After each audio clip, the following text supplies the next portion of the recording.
Hi friends, welcome to news pocket. ప్రస్తుతం ప్రపంచమంతా artificial intelligence వైపు అడుగులు వేస్తుంది. అన్ని టెక్ కంపెనీలు కూడా ఏఐని వేగంగా అభివృద్ధి చేస్తూ ఉన్నాయి. ప్రజలకు ఏ విధంగా ఏఐని ఉపయోగించేలా చేయాలి అండ్ వాళ్ళకు ఎటువంటి అవసరాలు ఉంటాయి, రోబోటిక్స్ నుంచి మన జనరల్గా యూజ్ చేసే సెల్ ఫోన్లలో కూడా ఏఐ ఇంప్లిమెంటేషన్ అనేది ఇప్పుడు పెద్ద ఎత్తున జరుగుతుంది. ఈ నేపథ్యంలోనే అన్ని టెక్ కంపెనీలు కూడా భారత్ వైపు తలెత్తి చూస్తూ ఉన్నాయి. మన దేశంలో పెద్ద ఎత్తున పెట్టుబడులు పెట్టేందుకు ముందుకు వస్తూ ఉన్నాయి. తాజాగా మైక్రోసాఫ్ట్ కంపెనీ $17.5 బిలియన్ పెట్టుబడులు పెట్టేందుకు సిద్ధంగా ఉన్నట్లు ప్రకటన చేసింది. ఇందులో భాగంగా మన భారతదేశంలో డేటా సెంటర్లతో పాటు మన దేశీయులకు ట్రైనింగ్ ఏఐపై ఇచ్చేందుకు సముఖత వ్యక్తం చేసింది. అదే సమయంలో అమెజాన్ ఏకంగా $35 బిలియన్ పెట్టుబడులు పెడతాము, తద్వారా మా షాపింగ్ కంపెనీకి సంబంధించిన ఏఐ టూల్స్ అన్నిటినీ భారత్లోని డేటాను ఉపయోగించుకుని మేము అభివృద్ధి చేస్తామని ప్రకటన చేసింది.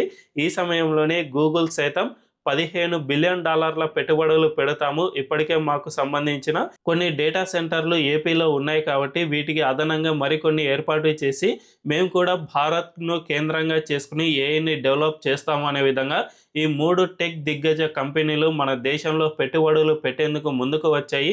అందులో భాగంగానే పెద్ద ఎత్తున పెట్టుబడుల ప్రవాహం అనేది కొనసాగుతుంది. ఈ ప్రవాహం కొనసాగి పూర్తిగా ఈ పెట్టుబడులు అనేవి పెడితే ఖచ్చితంగా మన భారతదేశం ప్రపంచానికి కావాల్సిన ఏఐలో 1/5 ఆఫ్ ఆర్టిఫిషియల్ ఇంటెలిజెన్స్లో మన భారతదేశం భాగం అవుతుంది. అంటే 5 భాగాల్లో మన భారతదేశం ఒక పార్ట్ కాంట్రిబ్యూట్ చేస్తుంది. అంటే ఇది ఎంత పెద్ద చేంజ్ అర్థం చేసుకోవచ్చు. ప్రపంచానికి భవిష్యత్తులో కావాల్సిన ఏఐ మొత్తానికి మన భారతదేశమే కంట్రిబ్యూట్ చేసే స్థాయికి రావాలి.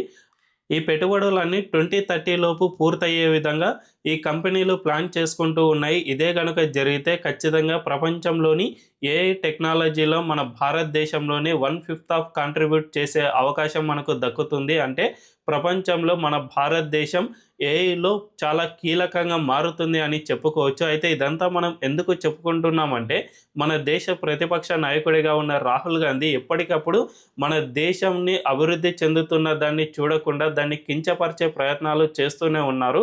రీసెంట్గా అంటే కొద్ది నెలల క్రితం రాహుల్ గాంధీ విదేశీ పర్యటనకు వెళ్ళి మరి భారత్లో ఆర్టిఫిషియల్ ఇంటెలిజెన్స్ అనేది వృద్ధి చెందడం లేదు, అక్కడ అసలు డేటా అనేదే లేదు, చైనా దగ్గర ఎక్కువగా డేటా ఉంది, భారత్ దగ్గర ఏమీ లేదు అనే విధంగా వ్యాఖ్యానం చేశారు. అంతేకాకుండా ఆపరేషన్ సింధూర్ తర్వాత ట్రంప్ మన భారతదేశాన్ని డెడ్ ఎకానమీగా మనల్ని అభివర్ణించాడు. భారతదేశంలో ఎటువంటి అభివృద్ధి అనేది జరగడం లేదు, అక్కడ పూర్తిగా కంపెనీలు సైతం వెళ్లేందుకు సముఖత చూపడం లేదు, తద్వారా భారతదేశం మొత్తం డెడ్ ఎకానమీ అనే విధంగా ట్రంప్ వ్యాఖ్యానించాడు. దీనికి రాహుల్ గాంధీ సైతం మన దేశంలో మద్దతు పలికారు. ట్రంప్ చెప్పింది నిజమే, మోదీ హయాంలో మన భారతదేశ ఎకానమీ పూర్తిగా నాశనం అయిపోయింది, మన దేశానికి పెట్టుబడులు అనేవి రావడం లేదు, వృద్ధి అనేది జరగడం లేదు, మరి మోదీ ఏం చేస్తూ ఉన్నారు, ట్రంప్ చెప్పింది నిజమే అనే విధంగా రాహుల్ గాంధీ వ్యాఖ్యానం చేశారు. సో దీనంతటిని మనం ఈ వీడియోలో మాట్లాడుకుందాం. అంతకంటే ముందు ఈ వీడియోను లాస్ట్ వరకు చూడండి. ఇందులోని కంటెంట్ కనుక మీకు నచ్చినట్లయితే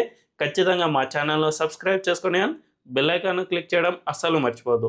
ఇక డీటెయిల్స్లోకి వెళ్తే రాహుల్ గాంధీ చెప్పినట్లు మన దేశంలో ఈ డేటా అనేది లేకపోతే ఈ దిగ్గజ కంపెనీలన్నీ మన దేశానికి రావడానికి సముఖత చూపే అవకాశమే లేదు అని ఐటీ నిపుణులు చెబుతూ ఉన్నారు. ఎందుకంటే ఎప్పుడైనా కానీ ఒక దేశంలో పెద్ద ఎత్తున డేటా అవైలబుల్లో ఉన్నప్పుడు మాత్రమే ఇలాంటి కంపెనీలు వస్తాయి. ఫర్ సపోజ్ మనం ఒక విషయాన్ని అర్థం చేసుకుంటే మన భారతదేశంలో 140 కోట్ల మంది జనాభా ఉన్నారు. వీళ్ళంతా కూడా ఎప్పటికప్పుడు బ్రౌజింగ్ చేస్తూ ఉంటారు అండ్ రీల్స్ చూస్తూ ఉంటారు. ఈ విధంగా ఫోన్లను ఎక్కువగా వాడుతూ ఉంటారు కదా.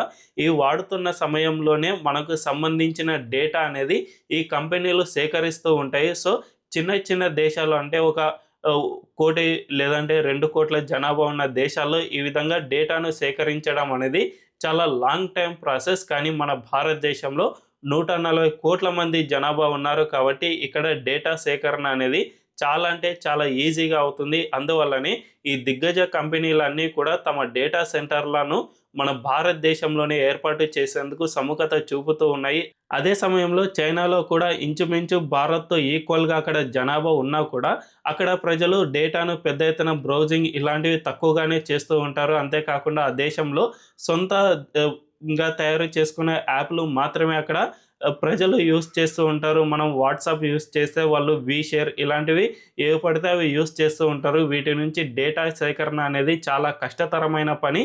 చైనాకు కూడా తమ దేశంలో డేటాను సేకరించడం అనేది కాస్త ఇబ్బందికర పరిస్థితి అనేది చెప్పుకోవచ్చు. కానీ మన భారతదేశంలో అలాంటివి ఏమీ ఉండవు. ముఖ్యంగా గూగుల్ ఆండ్రాయిడ్కు సంబంధించిన ఫోన్లనే మనం ఎక్కువగా యూస్ చేస్తాం కాబట్టి గూగుల్ కంపెనీకి ఈ డేటా సేకరణ అనేది మరింత ఈజీ అవుతుంది. ఈ విధంగా మన భారతదేశంలో డేటాను ఉపయోగించుకోవడానికి ఈ దిగ్గజ కంపెనీలన్నీ కూడా ఇప్పుడు మన దేశానికి పెట్టుబడులు పెట్టేందుకు క్యూ కడుతున్న పరిస్థితి నెలకొంది.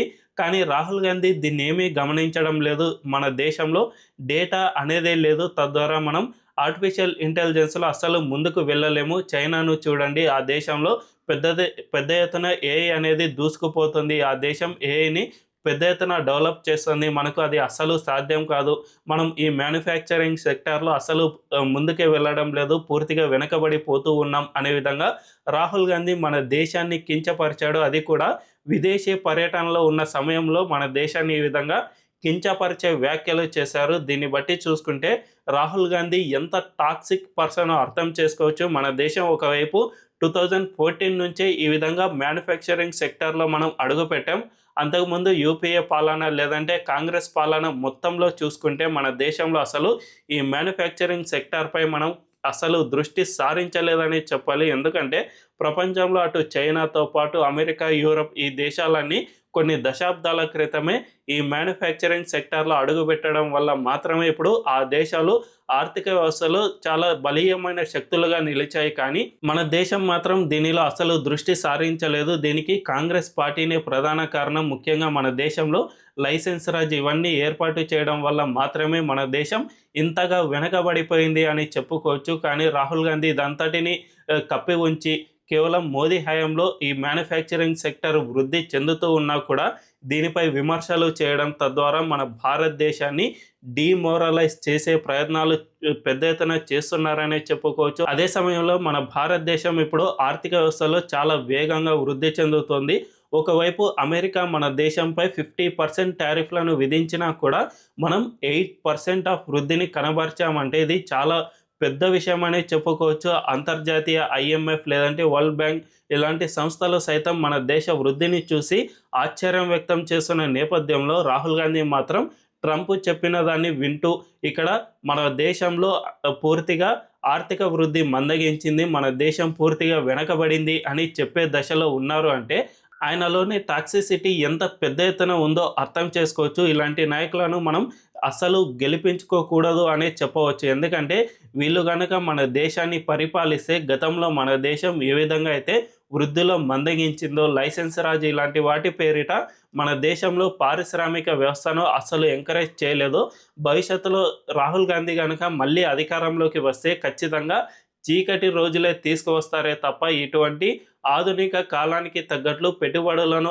ఆకర్షించే ప్రయత్నం అస్సలు చేయరనే చెప్పుకోవచ్చు. మరి ఈ విషయంపై మీ అభిప్రాయం ఏంటో కామెంట్ల రూపంలో తెలియజేయండి. అండ్ ఈ వీడియో కనుక మీకు నచ్చినట్లయితే ఖచ్చితంగా మా ఛానల్ను సబ్స్క్రైబ్ చేసుకొని బెల్ ఐకాన్ను క్లిక్ చేయడం అస్సలు మర్చిపోవద్దు. Thank you.